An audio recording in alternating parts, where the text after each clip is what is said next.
So, since 1980, healthcare spending in the US has just absolutely exploded. We're spending more per person than any other nation. But, and here's the kicker, our health outcomes aren't really keeping up. Life expectancy? Basically stagnant. Rates of chronic disease? Worse. It doesn't add up. Wait, so you're saying we've been pouring money into the system for decades and we're not seeing results? Exactly.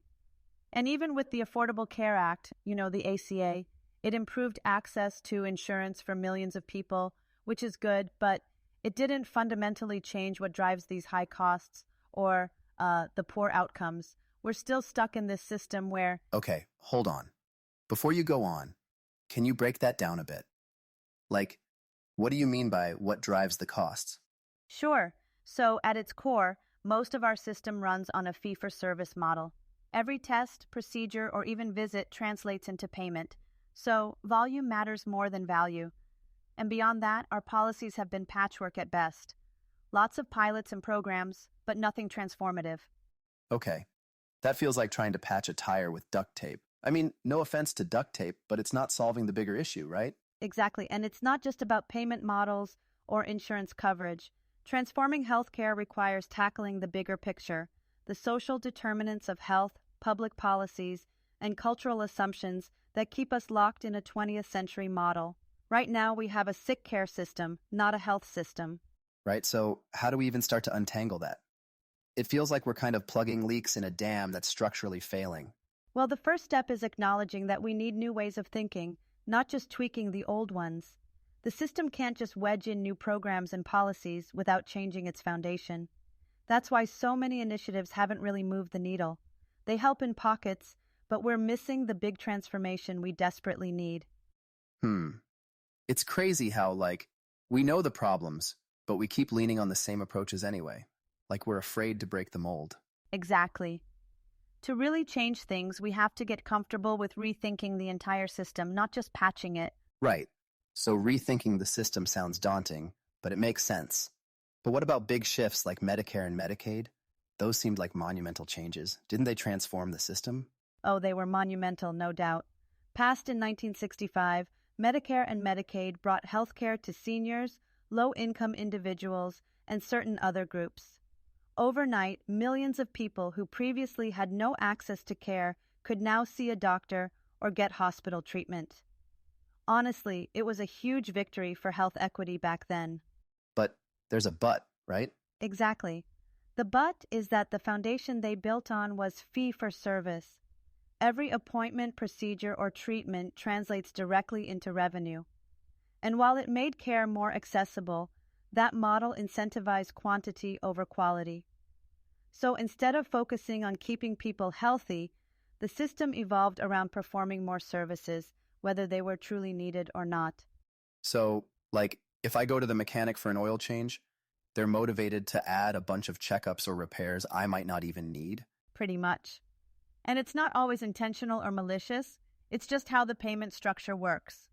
Over time, this kind of system creates inefficiencies and skyrockets costs. And that's where the managed care revolution came in, starting in the 70s and ramping up through the 90s. Managed care? Is that when we started seeing all those HMO commercials on TV? Exactly. The idea behind managed care was to control costs by setting up insurance networks, limiting which doctors or hospitals patients could use, and using tools like pre-authorization or capitated payments, basically paying providers a flat rate per patient instead of per service. On paper, it was supposed to encourage efficiency and cut down unnecessary care. But I'm guessing it didn't quite solve everything? Not quite. While it did slow down some spending growth, it introduced new problems. Patients often found the restrictions frustrating, like having less freedom to choose their doctors, and providers were sometimes so focused on controlling costs that it hurt long-term health outcomes. It became a trade-off, saving money versus maintaining patient experience and care quality. Okay, so then we fast forward to the ACA, right? The Affordable Care Act was supposed to fix all of this? Well, the ACA was a big step in some ways. Passed in 2010, it expanded insurance coverage so millions more people could afford health plans. And it introduced value-based care incentives, steps toward paying for results, not just services. But here's the thing. It didn't fundamentally disrupt the industry's financial structure. The system still thrives on high-cost, reactive care, which means treating problems after they happen rather than preventing them. Got it. So it's more like dealing with the symptoms instead of curing the disease? Exactly. We made serious progress, but the foundation is still the same. Unless we rethink that core structure, we're going to keep struggling with the same challenges: high costs, uneven access, and outcomes that don't match the money we're spending. All right. So it sounds like we've made progress, but we're still stuck with these foundational issues: high costs, access problems, and a focus on reaction over prevention. That makes me wonder, what about philanthropy? Are those big organizations pushing for real change able to make any kind of significant impact? Oh, definitely. Take the Robert Wood Johnson Foundation and their Culture of Health initiative. They've been working on addressing the root causes of health inequity, things like housing, education, and even community safety. It's ambitious, and they've poured billions into it over the years. Right, but billions of dollars. Is it actually moving the needle? Or are we just throwing money at the problem? That's the big question. Their work has produced some great localized successes, like improving health outcomes in certain underserved communities, but on a national scale, the change is, more incremental. These efforts shine in specific areas, but they don't rewire the system itself. Okay, so kind of like trying to fix the plumbing in just one part of a house while the rest of it is still leaking everywhere else? Exactly. And it's not just them. The Ripple Foundation's Rethink Health initiative is another great example. They focus on systems change by bringing together local leaders and resources, which is smart. But even then, scaling up those local victories has been the tricky part. So they solve one problem at a time, but the larger system stays stuck in place? Pretty much. And then you have groups like Kaiser Permanente. They're interesting because they're part philanthropy, part healthcare provider. Their social health initiatives, like integrating health with housing or food security efforts, have shown that addressing those basic needs can lead to better long-term health outcomes. Wait, so Kaiser is like tackling healthcare through housing and food? Honestly, it sounds kind of crazy, but also genius. It is, and they're seeing results. For instance, they've helped fund affordable housing projects for vulnerable populations, and there's data showing it reduces ER visits and hospital stays overall. But again, it's more about addressing symptoms in specific areas. It doesn't dismantle the systemic barriers that created the problems to begin with. So even with these big innovative ideas, we're still talking about small wins, not the sweeping changes we really need? Exactly. These initiatives are valuable, but they can only go so far without a broader shift in how the system operates. That's the challenge. They're kind of operating against the current, if you think about it. And that brings us to the bigger picture. Let's look at the data backing this up. Despite spending nearly 20% of our GDP on healthcare, upwards of $4 trillion annually, the U.S. lags behind other high-income countries in outcomes. Life expectancy has plateaued, sitting at around 77 years as of 2021, and metrics like years lived in good health, they're falling alarmingly short, which speaks volumes about the systemic inefficiencies we've been discussing. Wait. We're spending $4 trillion a year, and we're still lagging behind? That's insane. It really is, and here's the thing. When you start looking beyond those top-line statistics, the disparities are even more alarming. Take maternal mortality, for instance. The U.S. has the highest rate among developed nations, and the outcomes are even worse for Black women, almost 3 times higher than for white women. 3 times higher? That's staggering. What's driving that?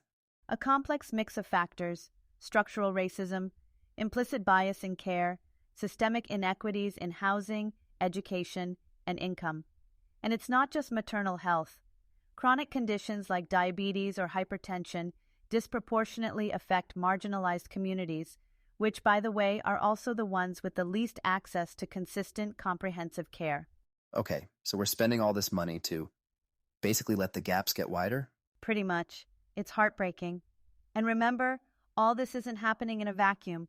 It's tied to how resources are allocated. For example, the U.S. spends a massive amount on what's called end-of-life care, like ICU stays or hospital treatments in the final months of life. But we underinvest in prevention and early interventions that could keep people healthy in the first place. So we're focusing on the wrong end of the timeline? Exactly. It's all reactive care, which is expensive, and that contributes to what's known as medical bankruptcy, a uniquely American issue, by the way. Over 500,000 families are pushed into financial ruin every year because of medical bills. Think about that for a second. Wait, what? People are literally going bankrupt trying to stay alive? Yes, and it all feeds back into this inefficient cycle: poor outcomes, rising costs, and deepening inequities. So if we're spending the most but getting the least, why aren't we blowing the system up and starting fresh? Because systemic inertia is a powerful thing, David, and there's always this emphasis on tweaking what we already have rather than reimagining what's possible. Okay, Sophia, so it's clear we're spending more without fixing the core issues. But all the policies, philanthropic efforts, and big initiatives we've mentioned, why do they just feel like patches? Why aren't we seeing real progress? Because at the core, the models we've relied on, like managed care, never fully delivered on their promise. Take HMOs, for example. They were supposed to prioritize prevention and efficiency, but they ended up creating frustration for patients and often didn't lead to better health outcomes. It felt more like financial micromanagement, not systemic transformation. Right? Those HMOs were all about keeping costs low, but I guess they didn't look at, actually keeping people healthy in the long run. Exactly. Managed care stuck with the same reactive approach, treating illness after it shows up, instead of focusing on keeping people well in the first place. And that approach is still baked into the system. We're investing in disease management, not health creation. Disease management, not health creation. That feels like a very backwards way to run things. It is. Think about it. Most funding goes toward high-tech treatments, hospital infrastructure, and specialty care. But we're underinvesting in things like nutrition programs, safe housing, or early childhood health. All the stuff linked to better population health. Wait, so you're saying we're pouring money into reacting to problems instead of preventing them up front? Exactly. And that brings us to another issue: incrementalism. Most efforts to fix the system have been about tweaking instead of transforming. Small changes can make meaningful improvements in specific areas, but they often can't overcome the deep structural barriers embedded in the system. Okay, give me an example. What kind of barriers are we talking about? Well, there's the fee-for-service payment model, where doctors and hospitals are incentivized to provide more services, not necessarily better care. Then there's the fragmented nature of the system: different providers, insurers, and organizations that don't really coordinate. And let's not forget the inequities in who has access to care in the first place. It's like we're trying to build a better car, but the roads are still crumbling underneath us. Exactly. You can't drive systemic change on broken infrastructure, and until we're willing to address the root causes, like social determinants, payment structures, and a cultural shift toward prevention, we'll be stuck with the same inefficiencies and inequities. So, tweaking isn't the answer. We're talking about tearing the whole thing down and starting over? Not necessarily tearing it down, but reimagining it from the ground up. And that's where history can actually teach us something valuable. The last time we faced a similar type of systemic challenge was over a century ago. Actually, David, history shows us that transformative change in healthcare isn't impossible. If we look back to the late 19th and early 20th centuries, there were groundbreaking reforms during that time that reshaped the entire system. And there's a lot we can learn from them. Wait, more than 100 years ago? What was happening then? A lot, actually. It was the progressive era, a time of massive social and economic change. Public health became this big focus because cities were growing rapidly, and with that came outbreaks of diseases like cholera and smallpox. There was this realization that individual health was tied to public health, that what happened on a community level deeply impacted everyone. So the light bulb moment was, wait, we've got to focus on the bigger picture here? Exactly. Governments started investing in sanitation systems, clean water, sewers, waste disposal. And then you had groundbreaking public health policies. Vaccination programs were introduced, and cities started requiring things like milk pasteurization. These were transformative, not just because they saved lives, but because they reshaped how we thought about collective responsibility for health. Okay, so it wasn't just about fixing little problems. It was about changing the whole way people approached health. Almost like flipping the script? That's exactly it. And we also saw the professionalization of medical practice. For example, medical schools started adopting rigorous, standardized training models, thanks largely to the Flexner Report in 1910. Before that, you could basically just declare yourself a doctor. But this shift turned medicine into a respected, evidence-based profession. Wow. So they were like building the foundations, systems, education, even the culture around health? Right. And it paid off. Infant mortality rates plummeted, life expectancy jumped significantly. Health outcomes genuinely improved across the board. But here's the thing. It was about much more than individual programs or policies. It was this combined effort to rethink infrastructure, policy, and culture all at once. That's wild. It feels like we've kind of forgotten how to think that big. It does, doesn't it? Back then, they weren't patching problems. They were building an entirely new system to fit the times. And we haven't even talked about hospitals, nursing, medical specialization, germ theory, complete transformation. Today, we're in a similar place. Except now, the challenges aren't sanitation and infectious diseases. They're chronic conditions, health inequities, and the fragmented way we deliver care. And it sounds like we need that same bold approach, rethinking everything instead of just tweaking what's already there. Exactly. It's about reimagining what our health system could look like in the 21st century instead of clinging to a 20th century model. You're absolutely right, David, to reimagine healthcare in the way we talked about earlier, addressing fragmented care, outdated payment models, and health inequities isn't enough. We need to build on bold ideas with 5 guiding principles that truly shape a transformative system. All right, hit me. What's principle number 1? Redesigning the financial model. Right now, we incentivize volume instead of actual health outcomes. What if we moved to a system where providers were rewarded for keeping people healthy, not just treating illnesses after they happen? You mean like flipping the script so it's less, the more services, the better, and more, the better the health, the better for everyone. Exactly. For example, value-based care models already exist in pockets, but scaling them to the entire system would dramatically shift priorities.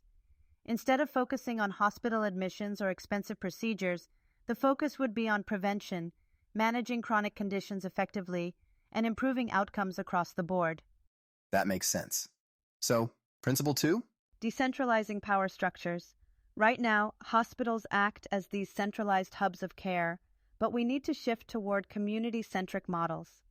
Imagine more care happening in accessible local settings, clinics, even in people's homes, tailored to the needs of that specific community.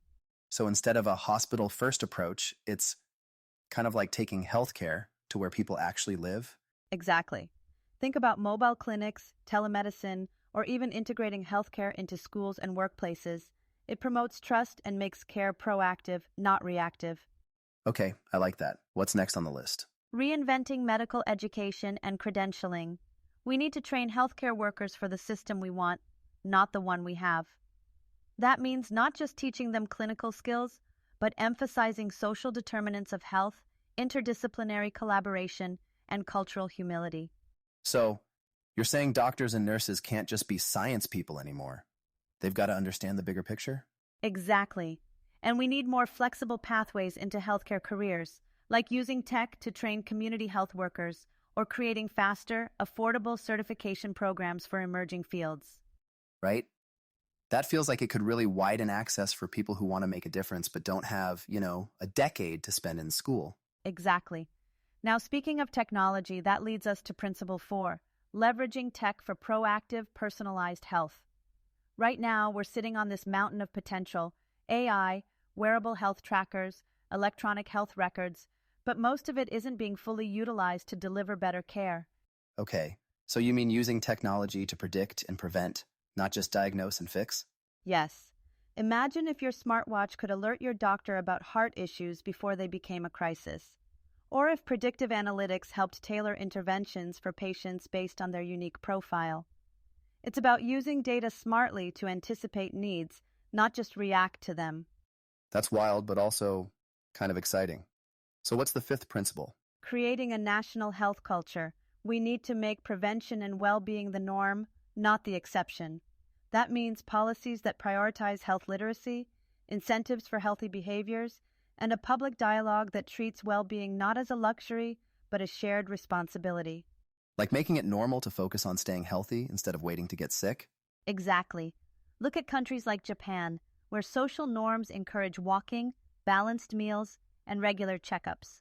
Comparatively, here in the US, we're still fighting to get people access to basic care, let alone instilling those habits, It's like we're trying to build the foundations of the house on shaky ground. right?